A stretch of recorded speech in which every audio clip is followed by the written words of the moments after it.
السلام علیکم ورحمۃ اللہ وبرکاتہ۔ پودے زندگی کی علامت ہے۔ یہ ہمیں آکسیجن، خوراک، سایہ اور خوبصورتی فراہم کرتے ہیں۔ ان کی حفاظت کرنا اور زیادہ سے زیادہ پودے لگانا ہمارا اخلاقی، قومی اور دینی فریضہ ہے۔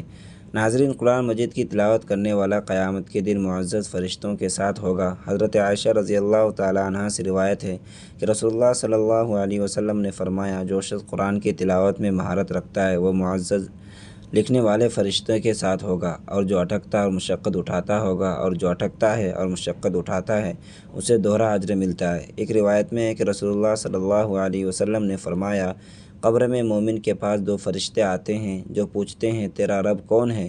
وہ کہتا ہے، میرا رب اللہ ہے۔ پھر پوچھتے ہیں، تیرا دین کون سا ہے؟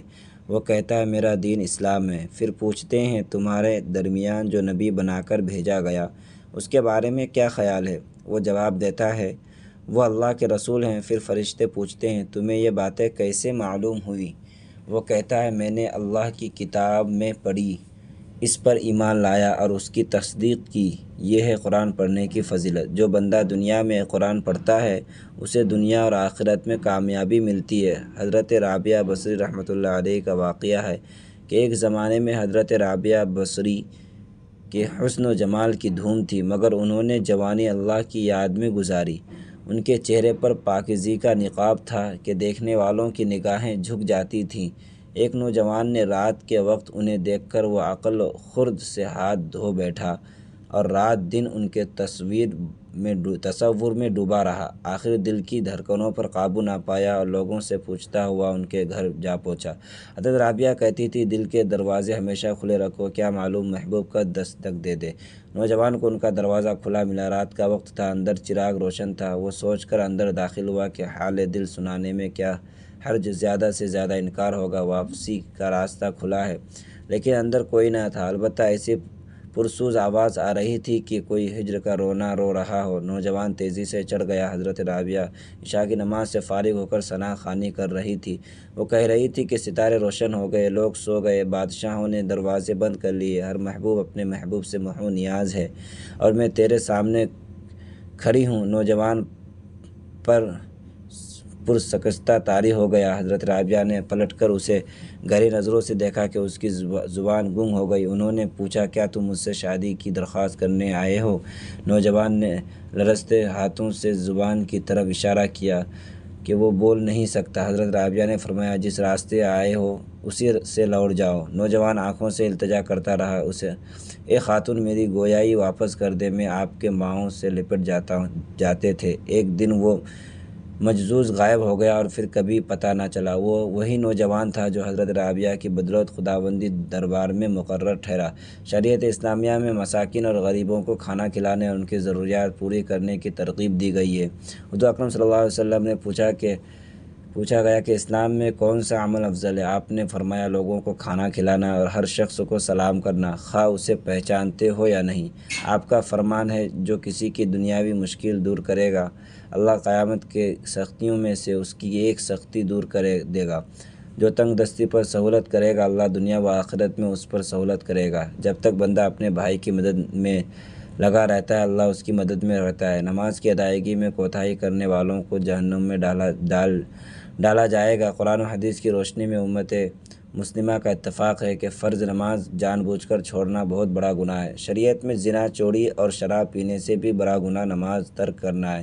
قرآن میں واضح ہے کہ نمازیوں کے لیے ویل نامی جہنم کی جگہ ہے۔ جو نماز سے غافل ہے، یعنی وہ جو نماز پڑھتے ہی نہیں، یا پہلے پڑھتے تھے پھر سست ہو گئے، یا جب جی چاہتا پڑھ لیتے ہیں۔ نماز ان کوتاہیوں سے بچنا ضروری ہے۔ نماز نہ پڑھنے والوں کو جہنم کی گہری اور شدید گرم وادی میں ڈالا جائے گا، جہاں زقوم اور پیپ بہتا ہے۔ اہل جنت جہنمیوں سے پوچھیں گے کہ تمہیں دوزخ میں کس چیز نے ڈالا؟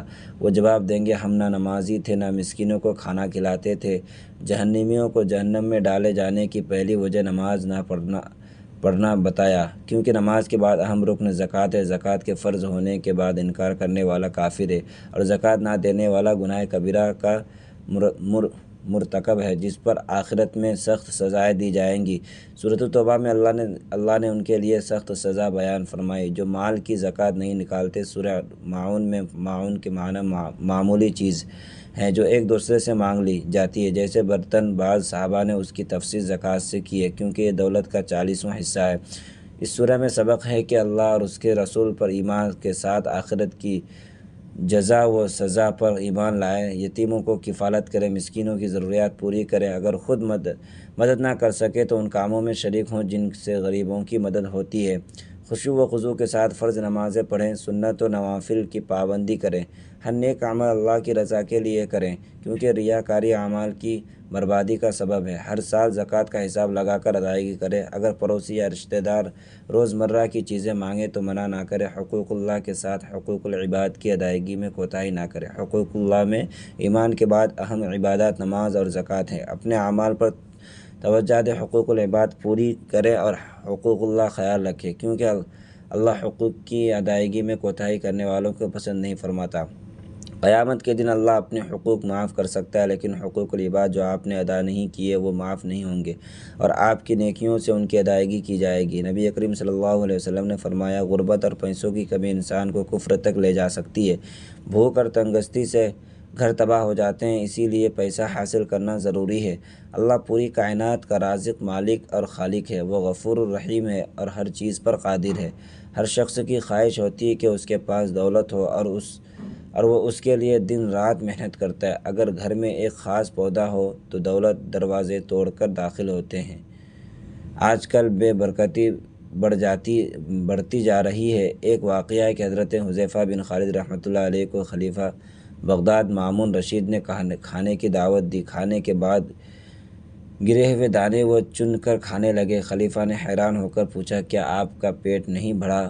انہوں نے فرمایا، پیٹ بھر گیا، لیکن حضرت حماد بن سلمہ نے حدیث بیان کی ہے کہ جو دسترخوان کے نیچے گرے ٹکروں کو چن کر کھائے گا وہ محتاجی سے محفوظ رہے گا۔ برکت کا مطلب دولت کی کثرت نہیں بلکہ کفایت ہے، یعنی ضرورت کے لیے کافی ہونا۔ رزق میں برکت کے طریقے، اللہ فرماتے ہیں، اے ابن آدم میری عبادت میں مشغول رہو، میں تیرا دل گناہ سے بھر دوں گا اور تیری محتاجی کا دروازہ بند کر دوں گا۔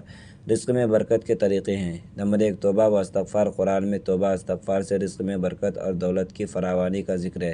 حضرت نوح علیہ السلام اپنی قوم سے کہا، اپنے رب سے معافی مانگو اور وہ بڑا بخشنے والا ہے، وہ تم پر خوب بارش برسائے گا، تمہیں مال اور اولاد کی فراوانی دے گا، تمہارے لیے باغات بنائے گا اور نہریں جاری کرے گا۔ رسول اللہ صلی اللہ علیہ وسلم نے فرمایا، جو استغفار کی کثرت کرے اللہ اسے تنگی سے کشادگی عطا فرمائے گا اور ایسی جگہ سے رزق دے گا جہاں سے اس نے گمان بھی نہ کیا ہو۔ نمبر 2، اللہ سے ڈرنا اور گناہوں سے بچنا تقویٰ ہے۔ اللہ کے احکام پر عمل اور ممنوع چیزوں سے اجتناب ہے۔ اللہ فرماتے ہیں، جو اللہ سے ڈرے گا وہ اس کے لیے راہیں نکالے گا اور اسے نہ ہو۔ نمبر 3، عبادت میں انعام۔ عبادت کے دوران دل کے جسم حاضری اللہ کی عظمت کا احساس اور خشوع و خضوع برکت کا باعث ہیں۔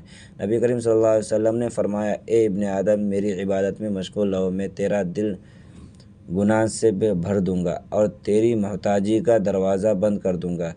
نمبر 4، توکل علی اللہ۔ اللہ پر کامل بھروسہ رکھنا۔ نمبر 5، اللہ کے راستے میں خرچ کرنا۔ صدقہ خیرات سے رزق میں اضافہ ہوتا ہے۔ نمبر 6، طالب علم پر خرچ کرنا، علم کے فروغ کے لیے خرچ کرنا۔ نمبر 7، رشتہ داروں اور کمزوروں کے ساتھ حسن سلوک، صلہ رحمی اور کمزوروں کی مدد، حج و عمرہ، اللہ کے راستے میں سفر کرنا۔ نمبر شادی کرنا، نکاح رزق میں برکت کا سبب ہے۔ دولت لانے والا پودا۔ اللہ نے کچھ چیزوں میں برکت رکھی ہے اور کچھ میں بے برکتی۔ آج ہم آپ کو ایک پودے کے بارے میں بتائیں گے جسے دولت کھینچنے والا پودا کہتے ہیں۔ اس کا ذکر قرآن اور حدیث میں ملتا ہے۔ نبی کریم صلی اللہ علیہ وسلم نے فرمایا کہ جنت کے پودوں میں سے ہے۔ 2 پودوں کا ذکر ملتا ہے، قوت اور دولت لاتے ہیں، جو گھر میں برکت ہے، تلسی، نیاز بو اور پودینہ۔ تلسی کا پودا تلسی جیسے عربی میں ریحان کہتے ہیں اور قرآن میں سورہ رحمان اور سورۃ واقعہ میں ذکر کیا گیا ہے۔